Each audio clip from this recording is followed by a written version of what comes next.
I had been at that company for 6 years when a woman named Diane decided I was a problem that needed to be removed. I did not know that was what was happening at first. I thought she was just difficult to work with. I thought the miscommunications were accidents. I thought the small things, the emails I was left off of, the credit that quietly shifted from my name to hers in meeting recaps, the comments she made about my work in front of our manager, were just the normal friction of sharing a department with someone whose personality did not align with mine. It took me almost a year to understand that none of it was accidental. And by the time I fully understood what she was doing, I had already been building a record without fully realizing that was what I was doing. Let me explain who I am and how I ended up in that situation. My name is Kevin. I am 38 years old and I work in operations management for a distribution company. I have been in logistics my entire career, started on the floor, worked my way into a coordinator role, then into management. I am not someone who looks for conflict. I show up, I do the work, I go home. For the first 4 years at that company, that approach served me well. I had good reviews, a solid relationship with my direct manager, and a reputation for being reliable. When Diane joined the team in year 4 as a senior operations analyst, I was the one who trained her. That detail matters. I trained her. I spent 3 weeks walking her through our systems, our processes, our vendor relationships. I answered every question she had. I introduced her to the people she needed to know. I did all of that because that is what you do when someone new joins the team and your manager asks you to help get them up to speed. I did not expect gratitude. I did not expect anything. I just did my job. The first sign that something was off came about 6 weeks after her onboarding was complete. We were in a department meeting reviewing a process improvement I had been developing for about 2 months. I had presented an early version of it to our manager, Daniel, 3 weeks before Diane joined. When I presented the updated version in that meeting, Diane raised her hand and said she had actually been working on something very similar and wanted to make sure we were not duplicating efforts. She then described, in general terms, a process that was nearly identical to mine. Daniel looked between the two of us and said we should sync up and combine our work into one proposal. After the meeting I pulled up my email and found the thread where I had originally pitched the idea to Daniel. It was dated 5 weeks before Diane had even started at the company. I forwarded it to Daniel that afternoon with a brief note saying I wanted to make sure he had the original timeline for reference. He responded saying he remembered and thanked me for the context. The combined proposal ended up going forward largely based on my original framework. Diane received a joint credit line in the summary document. I let it go. Over the next several months, variations of this pattern repeated. Ideas I had shared in planning sessions would surface later in slightly different language attributed to Diane. Projects I was leading would develop sudden complications that she had been first to flag to management, positioning her as the one paying attention while I was the one missing things. A vendor relationship I had managed for 3 years developed a problem during a period when I was out sick for a week, and when I came back I discovered she had inserted herself as the primary contact without telling me or Daniel. When I raised it with Daniel, he said she had been trying to be helpful while I was out and suggested I loop her in going forward as a backup contact. I agreed. I did not argue. I added it to the folder. I should explain the folder. I am not a suspicious person by nature, but I am an organized one.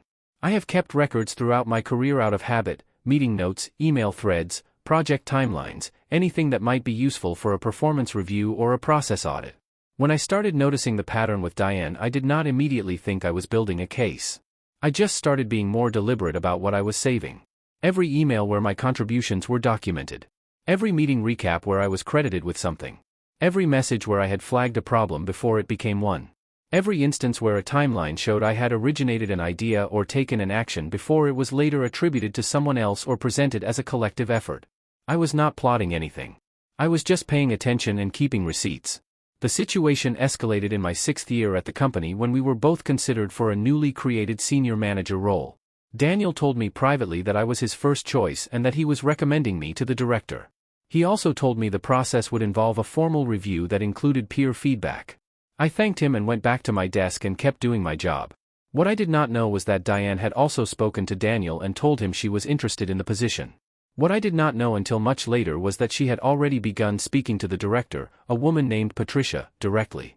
And what I had no way of knowing was that during the 2 weeks following Daniel's conversation with me, Diane made 3 separate comments to colleagues that were designed to raise questions about my judgment and my reliability. I found all of this out afterward. At the time I was simply working and waiting. The HR meeting came without warning on a Wednesday morning. I received a calendar invite at 8:45 for a 9 o'clock meeting with the HR business partner assigned to our department, a man named Scott, and the director Patricia. No agenda. No explanation. I walked into the conference room and found them both seated with a printed document face down on the table. Patricia told me that a concern had been raised about my conduct and that they needed to discuss it with me. Scott slid the document across the table. It was a written complaint. Diane had submitted it 2 days earlier. The complaint stated that over the past several months I had repeatedly taken credit for her work, excluded her from key communications, undermined her with vendors, and created a hostile dynamic within the team. It cited 4 specific incidents with dates. I read it twice. Then I looked up at Patricia and Scott and said, "Can I have a few days to respond to this in writing?" They said yes. They told me the matter was being treated as a preliminary inquiry and that no formal action was being taken at this stage. I thanked them, picked up my copy of the complaint, and walked back to my desk. I opened the folder.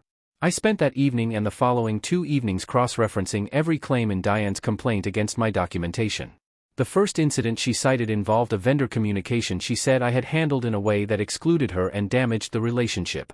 I had 18 months of email records with that vendor that showed a consistent, professional exchange, including 3 messages where I had explicitly copied Diane as a courtesy after Daniel asked me to loop her in.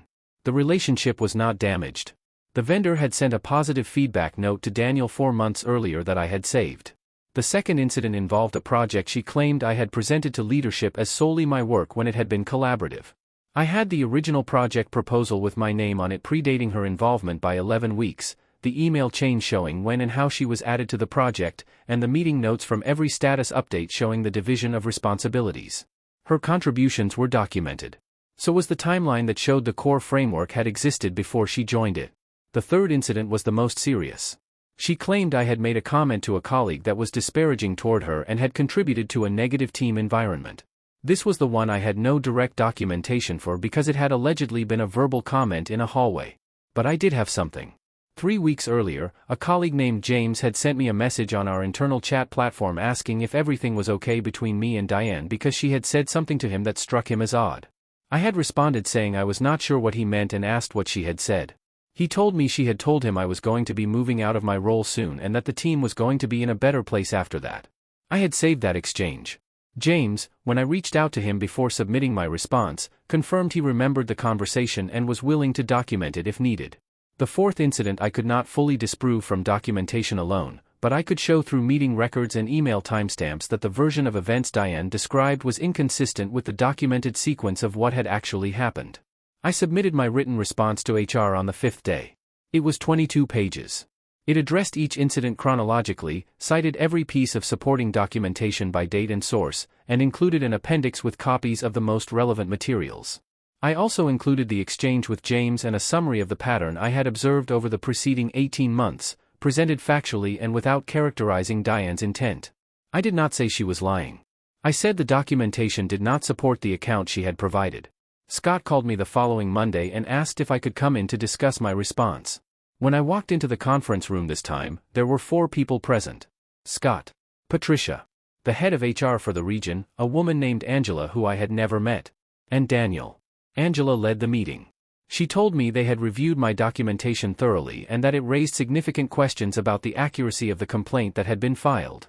She said the inquiry was being expanded and that they would be speaking with additional team members. She asked if I had anything to add verbally. I said I did not and that I was confident the documentation spoke for itself. The expanded inquiry took 3 weeks.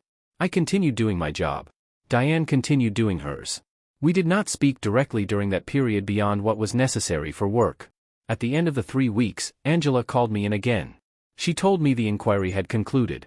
The complaint filed against me had been found to be unsubstantiated. She also told me, carefully, that the process had surfaced concerns about conduct within the team that would be addressed separately. She thanked me for my cooperation and for the thoroughness of my response. Daniel called me into his office the next day and told me the senior manager position was moving forward with me as the candidate. He also told me, off the record, that what I had put together had genuinely impressed everyone who reviewed it. He said he had never seen someone respond to an HR inquiry with that level of documentation. I told him I had just been keeping records the way I always had.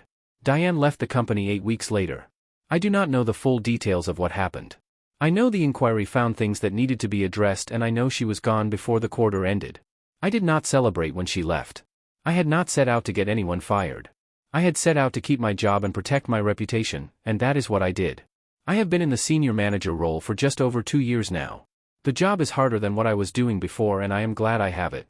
I think about that Wednesday morning sometimes, walking into that conference room without knowing what was waiting for me.